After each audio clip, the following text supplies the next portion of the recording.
नमस्कार, मैं हूं आपका दोस्त विजय विद्रोही। आप देख रहे हैं अनकट। तो बीजेपी के लिए इन दिनों कुछ भी ठीक नहीं चल रहा है, या यूं कहा जाए कि बहुत ठीक नहीं चल रहा है। अब गुजरात में एक तरफ विकास की बातें हो रही हैं, 2 लाख के नए प्रोजेक्ट पिछले 6 महीने में या तो उद्घाटन कर दिया गया, या शिलान्यास हो गया, या उसका पत्थर रख दिया गया, या योजना को हरी झंडी दिखाई दी। 1.5 लाख करोड़ का एक सेमीकंडक्टर का प्रोजेक्ट महाराष्ट्र से आकर गुजरात में ला दिया गया। 22,000 करोड़ का एक और प्रोजेक्ट महाराष्ट्र से लाकर गुजरात में लगाने की बात हो रही है।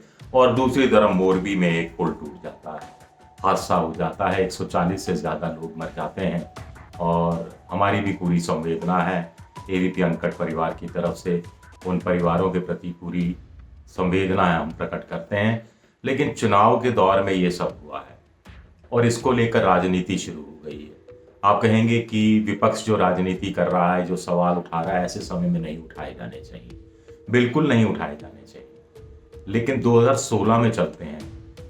इसी तरह बंगाल में भी चुनाव हो रहा था। ममता बनर्जी मैदान में डटी हुई थी और सामने प्रधानमंत्री नरेंद्र मोदी थे। कोलकाता में एक पुल बन रहा था, फ्लाईओवर, वो टूट गया था।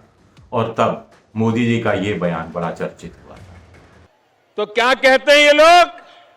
ये कहते हैं ये तो एक्ट ऑफ गॉड है। दीदी, ये एक्ट ऑफ गॉड नहीं, ये तो एक्ट ऑफ फ्रॉड है, फ्रॉड। ये एक्ट ऑफ फ्रॉड का परिणाम है।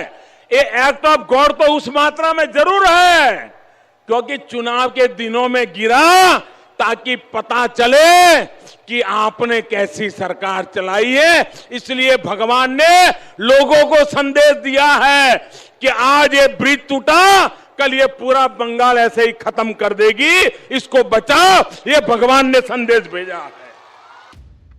इस बयान में मोदी जी कह रहे हैं कि साहब ये एक्ट ऑफ गॉड नहीं है, ये एक्ट ऑफ फ्रॉड है।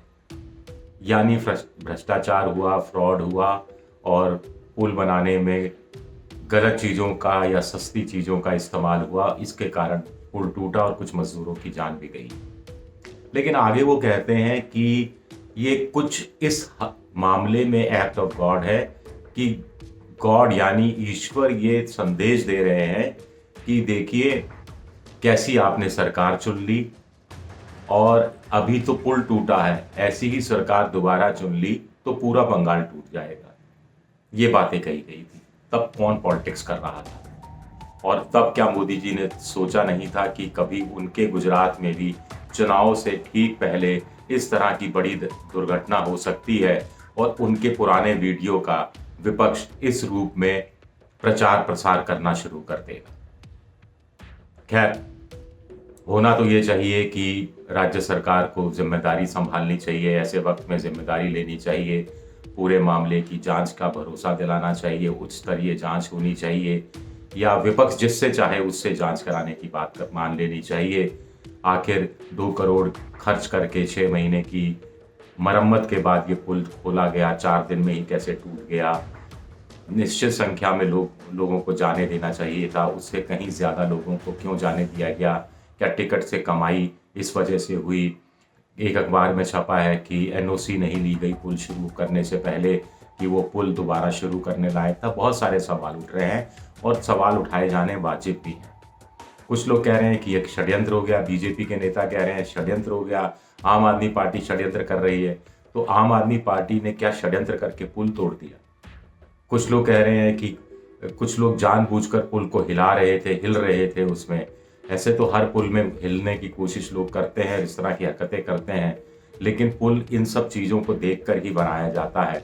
और कुछ लोगों के हिलाने से ही अगर पुल टूट जाता है तो ये अपने आप में हैरानी की बात है कि किस तरह का आप पुल का निर्माण कर रहे हैं।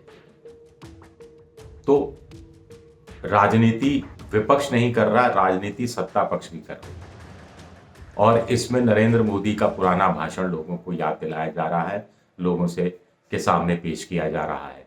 अभी वंदे एक्सप्रेस गाड़ी का जो उद्घाटन हुआ था, जिसे हरी झंडी दिखाई दी गई थी, वो एक पशु टकरा गया, गाय शायद टकरा गई, उससे आगे का हिस्सा क्षतिग्रस्त हो गया। वो बड़ा वीडियो बड़ा चर्चित में आया। बुंदेलखंड एक्सप्रेस हाईवे का उद्घाटन प्रधानमंत्री ने किया था। कुछ दिनों बाद ही बारिश होती है और उसका एक हिस्सा दरक जाता है, सरक जाता है। उसको लेकर वो वीडियो बड़ा चर्चित रहा। एक और हाईवे जिसके अंदर हवाई जहाज उतरे थे, जिसके ऊपर हवाई जहाज उतरे थे, वो दरक गया, वो भी वीडियो चर्चा में आया था।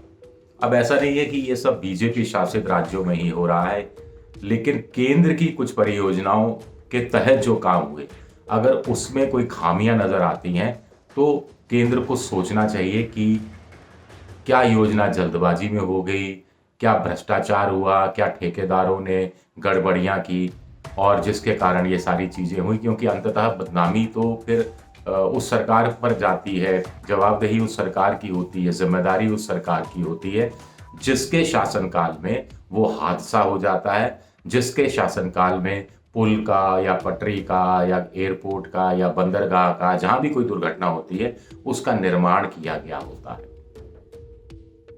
ये सीधा ब्लैक एंड व्हाइट है, इसमें कुछ भी ग्रे नहीं है, हम कह सकते हैं। तो बीजेपी के लिए गुजरात में इस रूप में हम कह सकते हैं कि कुछ चीजें ठीक नहीं चल रही हैं। अब आम आदमी पार्टी, कांग्रेस ना 3 में थी ना 13 में थी, अचानक कांग्रेस मजबूती से सामने आती दिख रही है। उनकी गौरव यात्राएं हो रही हैं। मुख्यमंत्री अशोक गहलोत जयनारायण व्यास नाम के एक बहुत बड़े बीजेपी के ब्राह्मण नेता से मिले हैं, उसको लेकर कई तरह की अटकलें लगाई जा रही हैं। बीजेपी के पास अभी उधेड़बन में है कि जो 99 पिछली बार लोग जीत के आए थे, उनमें से कितनों के टिकट काटे, 25% के काटे या 50% के काटे। ये उनके सामने एक धर्म संकट की स्थिति है। विकास बहुत करा लिया, उद्घाटन करा लिया, परियोजनाएं शुरू करवा ली, उसके बावजूद एक असमंजस की, एक आशंका की स्थिति बनी हुई है। बीजेपी कैंप में थोड़ी हलचल सी दिखाई देती है। और फिर बीजेपी ने क्या किया कि यूनिफॉर्म सिविल कोड की बात भी कह दी।